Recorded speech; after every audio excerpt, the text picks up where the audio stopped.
Israel ने फ़लस्तीन की हिमायत करने वाले ममालिक को भी निशाने पर रख लिया है। कल शाम के शहर दमिश्क और हलब के एयरपोर्ट्स पर बमबारी की है और दमिश्क को ऐन उस वक्त निशाना बनाया गया जब कुछ ही देर में वहाँ ईरानी वज़ीर ख़ारजा का तैयारा लैंड करने वाला था। इजरायली वहशियाना बमबारी से फ़लस्तीनी शहदा की तादाद 1400 से बढ़ गई है। ज़ख्मी तकरीबन 6800 तक हो चुके हैं। इसी सारी सूरत हाल पर बात करने के लिए इस वक्त साबिक सिफारतकार डॉक्टर जमील साहब हमें ज्वाइन कर चुके हैं। अस्सलाम वालेकुम डॉक्टर साहब।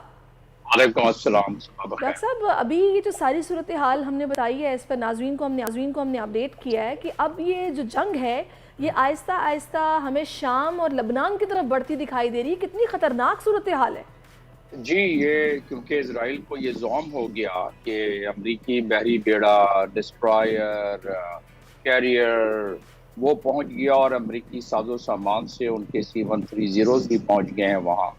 तो और साथ में बरतानिया ने भी ऐलान कर दिया है कि उसकी नेवी भी इजराइल की मदद के लिए पहुंच रही है।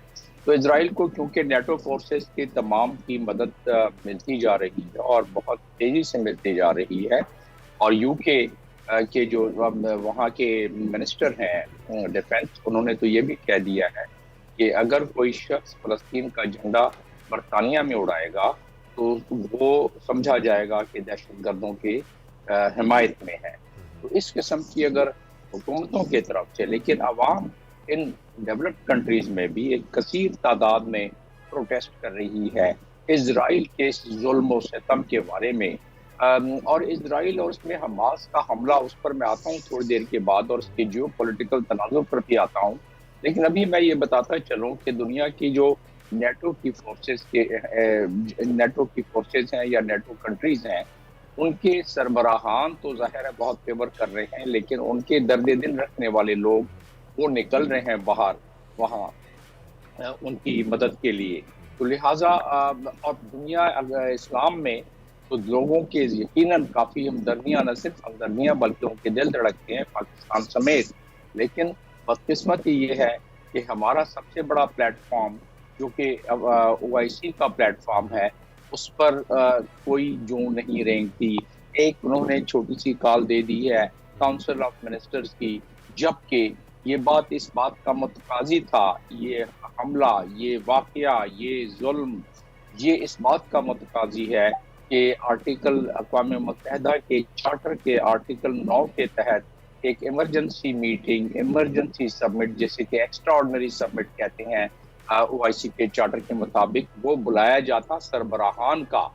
और उसमें हम ये नहीं कह रहे, कम से कम डिप्लोमेटिक फैसला ही कर लेते, कुछ बाइकाट का जिक्र कर देते। बिल्कुल डॉक्टर साहब, कोई जिक्र नहीं हुआ है, कोई बातचीत नहीं हो रही है। लेकिन यहाँ मैं चाहूंगा कि एक पॉइंट आप और जो है वो इसे क्लियर कर दीजिएगा कि जिस तरीके से आपने बताया कि इजराइल की मदद के लिए यूके से भी फोर्सेज आ रही हैं, US से भी आ रही हैं, और इस वजह से जो है वो अब खुल के ये कार्रवाइयां कर रहा है, हलब पे भी जो है वो हमला किया है। तो क्या इस वक्त ये तासुर लेना मुनासिब होगा कि इजराइल इस जंग को फैलाना चाह रहा है और एक और मर्तबा अरब इजराइल क्लैश जो है वो हम देख रहे हैं, लेकिन इस बार क्या ये बड़े पैमाने पर हो सकता है? देखिए, डिप्लोमेटिक साइड पर इब्राहिम अकार्ड का भी मकसद यही था, बगैर फ़लस्तीनियों को शामिल किए हुए। और जब इब्राहिम अकार्ड हुआ तो उस वक्त हमास ने कहा कि ये हमारे पेट में छुरा घोंपने के बराबर है, हमारे पीठ में छुरा घोंपने के बराबर है। और उनके सरबराह ने कहा, महमूद अब्बास ने, कि ये बहुत डिसग्रेसफुल बात है।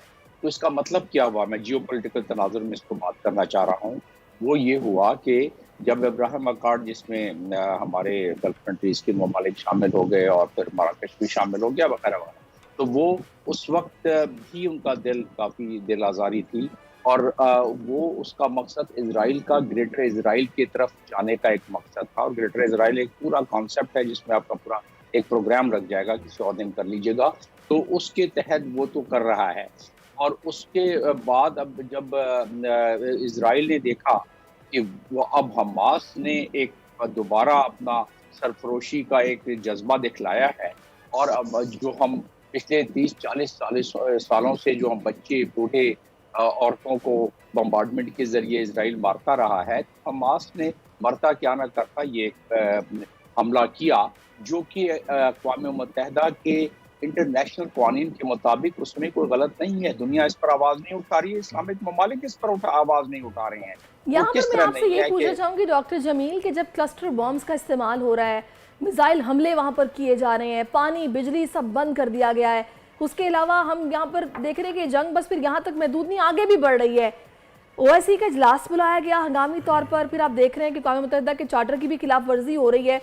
इस वक्त जो सूरत हाल है, मुस्लिम उम्मा की जिम्मेदारी क्या बनती है, जरूरत किस अमर की है? जी, मैं आपको यही आर्टिकल 9 का जिक्र कर रहा था और अब आर्टिकल 1 का भी जिक्र मुझे करना पड़ेगा, लेकिन जो मैं बात मुकम्मल करने लगा था, जब आपने सवाल पूछा, इस सवाल का जवाब मैं दे देता हूँ चंद लम्हों में।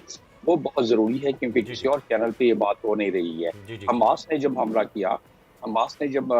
किया, मरता क्या ना करता जो मैं कर रहा था, जब उनको दीवार से लगा दिया गया और अब भी दीवार से लगाया जा रहा है, बल्कि बहुत शदीद तरीके से लगाया जा रहा है, तो देखना ये है, आप अपने रिसर्चर्स से और बाकी दुनिया हमारे ओआईसी के ममालिक, उनको चाहिए कि देखें कि इंटरनेशनल कानून क्या है, ऑक्यूपाइड टेरिटरी किसकी है, फ़लस्तीन की सरजमीन को कब्जा किया गया है और अक़वाम मुत्तहिदा के चार्टर के मुताबिक और सिक्योरिटी काउंसिल रेजोल्यूशन जो 242 है, उसके तहत ये काबिज है। और अगर कोई अपना कब्जा छुड़वाने के लिए किसी पर अगर एक्शन करता है कोई ग्रोह या कोई तबका, तो उसको इंटरनेशनल कानून की प्रोटेक्शन है और वो है जनरल असेंबली की रेजोल्यूशन 2649। अब मैं आ जाता हूँ आपके सवाल के तरफ कि मुस्लिम दुनिया इस पर क्यों नहीं कदम उठा रही है। क्लस्टर बम इंटरनेशनल कानून की खिलाफ वर्जी है। हर 30 सेकंड में एक बम मारा जा रहा है। 6000 के करीब बम बरसाए गए हैं नेवी के जरिए, तोपों के जरिए और साथ में हवाई जहाज़ों के जरिए, जिसमें कि तकरीबन उसमें 1600 के करीब फ़लस्तीनी जाबाज हुए हैं। वो आपने तो रिपोर्ट दिखलाई दी, उसमें औरतें बच्चे भी शामिल हैं। तो इस चीज़ को अगर मद्देनज़र रखा जाए तो ये इंटरनेशनल कानून की धज्जियां तो पहले भी उड़ाते रहे हैं। देखिए, तकरीबन 6 से ज़्यादा सिक्योरिटी काउंसिल की रेजोल्यूशन है और 2 इशारे मैं करता चलूं जो अभी हमारी याददाश्त। डॉक्टर साहब ये बताइएगा कि इस वक्त मुस्लिम उम्मा का भी सहरिश ने भी आपसे पूछा था कि कहां मौजूद है और उन्हें क्या करना चाहिए। ओआईसी की जानिब तो इस वक्त मेरे ख्याल में मुस्लिम उम्मा नहीं देख रही है, क्योंकि ओआईसी कोई फैसला ना कर पा रहा है और ना ही शायद उसके बयानिए की वो वैल्यू रह गई है जिसके तहत ओआईसी को बनाया गया था। तो इंडिविजुअल कैपेसिटी में अलामा साहब ने बताया कि जिस नौयत की मदद की जा सकती है फ़लस्तीनियों की वो की जाए, लेकिन इस वक्त फ़लस्तीन को सिफारती ताल्लुकात की ज़रूरत है कि अपने जो जितने भी एम्बेसडर्स हैं, जितने भी सिफारती ताल्लुकात हैं, उनको खिते के अंदर जो है वो एक साथ जोड़ा जाए। आपके ख्याल में इस वक्त क्या पॉलिसी होनी चाहिए? 2 बातें की हैं, एक तो मुस्लिम उम्मा क्या कर सकती है, यानी मुस्लिम ममालिक, और दूसरी ये कि सफारती लिहाज से फ़लस्तीन को कैसे जोड़ा जाए। जाहिर है ओआईसी का प्लेटफॉर्म सबसे बड़ा प्लेटफॉर्म है सफारती लिहाज से भी, और जो उनकी मदद की जा सकती है इंटरनेशनल कानून के दायरे में रहते हुए। मैंने कुछ कानून आपको बता दिए, एक दो और बता देता हूँ इंटरनेशनल कानून। देखिए, मैं क्योंकि यहाँ जो भी बयान करूंगा वो एक कानून के दायरे में रहते हुए बयान करूंगा और उसमें इतनी गुंजाइश है, इंटरनेशनल कानून में इतनी गुंजाइश है कि हिम्मत करें ये मुस्लिम कंट्रीज, बल्कि बाहर के ममालिक में जुलूस जलसे निकल रहे हैं। इंसानियत सोच जो इंसानियत कुश जो हमले हो रहे हैं उस पर बाहर के ममालिक में भी हो रहे हैं। आज देखते हैं कि हमारे मुल्क में जिस तरह लामा साहब ने कहा है, खैर वो तो डेमोन्स्ट्रेशन की जाएगी, लेकिन देखना यह है कि हमारी खारजा मिनिस्ट्री ऑफ फॉरेन अफेयर्स उसको किस तरह दुनिया तक पहुंचाती है। और आपने बात की कि खारजा महाज पर क्या, खारजा महाज पर हमें चाहिए कि हम तमाम मुल्कों से ट्रेडिशनल डिप्लोमेसी के तहत उनके वजारत खारजा में जहाँ जहाँ हमारे एम्बेसीज हैं जाके बताएं, ये बयान करें, ये गर्दाने के इसमें डॉक्टर जमील, एक सॉरी टू इंटरप्ट यू, एक छोटी सी चीज और बता ऐड कर दीजिएगा।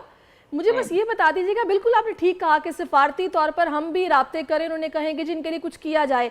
ये बात बड़ी अजीब सी है कि ये मसला पूरी उम्मत मुस्लिमा का है।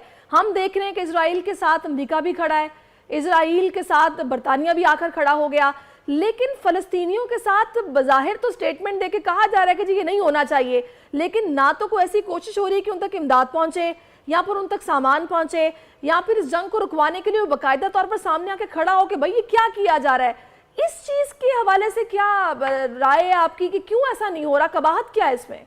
1.5 अरब मुसलमान सहमे हुए हैं, दबे हुए हैं, और उनके पास कानून सामने है। मैंने अभी आपको जनरल असेंबली के रेजोल्यूशन 2649 का हवाला दिया, मैंने अभी आपको हवाला दिया आर्टिकल 9 का, जिसमें एक्स्ट्राऑर्डिनरी सेशन सरबराहान का बुलाया जा सकता था, और एक और हवाला सुन लें, उसमें आपके जवाब मिल जाएगा, और वो है आर्टिकल 1 का जो सब सेक्शन है, सब आर्टिकल है 8, उसके तहत लिखा हुआ है OIC के चार्टर में, और लिखा क्या हुआ है कि सपोर्ट करें स्ट्रगल को, फलस्तीन के स्ट्रगल को, इसलिए कि इंटरनेशनल कानून भी ये कहता है। और उसके अलावा कि उनकी जो ऑक्यूपेशन है और जो अल-कुद्स और अल-शर्फ, उसकी सॉवरन कंट्रोल को हासिल करने के लिए फलस्तीन की मदद की जाए। अब रहा सवाल कि दोबारा उस चीज को मैं एक लम्हे के लिए किसी और अंदाज से बता देता हूं कि इंटरनेशनल कानून रोकता नहीं है किसी भी मुल्क को OIC के कि आप उनकी मदद ना करें। मैंने आपको भी हवाला उसका दिया, और वो मदद भी दामे दरहमे सुखने की जा सकती है, लेकिन सवाल ये पैदा होता है कि एक कलेक्टिव आवाज कुछ ना करें। अगर चलें डरे हुए हैं, सहमे हुए हैं, एक सरबराहान की मीटिंग कॉल करके जनरल असेंबली में रेजोल्यूशन पेश कर दें। 58 ममालिक जब एक साथ जनरल असेंबली में जाएंगे, दुनिया की आवाज मिलेगी, सिक्योरिटी काउंसिल मजबूर हो जाएगी। डॉक्टर साहब, इसमें ईरान की स्टैंडिंग आप क्या देख रहे हैं? क्योंकि बज़ाहिर तो अमेरिका खुलकर नहीं बोल रहा कि ईरान सपोर्ट कर रहा है फलस्तीन को, लेकिन उस तरीके से नहीं ये बात कही जा रही, बट क्या पीछे है ईरान, या फिर ईरान अगर है तो क्यों वो इस मामले पर, जो कि एक सही मामला है, संजीदा मामला है, खुलकर सामने नहीं आ रहा? देखिए, ये तो पूरी दुनिया के सामने है कि जितना ईरान ने अपने दायरे में रहते हुए इंटरनेशनल कानून की जितनी मदद की है फलस्तीनियों की, वो और टर्की ने भी और कतर ने भी, वो किसी और ने इतनी नहीं की है। ईरान क्योंकि एक बहुत बड़ी कुव्वत है, तो वो उनकी आंखों में खटकता है। याद रखें कि मुस्लिम ममालिक की बारी 1 by 1 and turn by turn आएगी। अलामा साहब इस चीज की शायद तायद करें कि अगर इन्होंने कलेक्टिव आवाज इंटरनेशनल कानून के मुताबिक बबांगे दरा नहीं उठाई, तो आज बारी फलस्तीन में है, कल ईरान की होगी, और हम उसके पड़ोस में हैं, नजरें हमारे ऊपर भी हैं। लिहाजा हमें अकल के नाखून तमाम को, और ये जो सरबराहान है मुख्तलिफ मुस्लिम ममालिक के, आप देखें कि अगर ये मामला बढ़ गया और ये जो हजारों की तादाद में मैं देख रहा हूँ शहादतें, अगर जिस तरह के 4 लाख फौज, उन्होंने 4.5 लाख फौज इकट्ठी कर ली है 11 मील के टुकड़े में गाजा के सामने, तो ऐसी सूरत में तो वहां एक जेनोसाइड हो जाएगा। और जेनोसाइड के बाद ये सरबराहान फिर ऑफिशियल बयान जितना भी देते रहें, लेकिन अवाम खड़ी हो जाएगी। बिल्कुल, अगर मुस्लिम उम्मा ने मिलकर यकज़बान होकर ना आवाज उठाई, तो जाहिर है आज इनकी बारी, कल किसी और की भी हो सकती है। बिल्कुल सही निशानदेही आपने की है डॉक्टर जमील, आपका बहुत शुक्रिया। सब्सक्राइब करें और बेल दबाएं ताकि कोई खबर रह न जाए।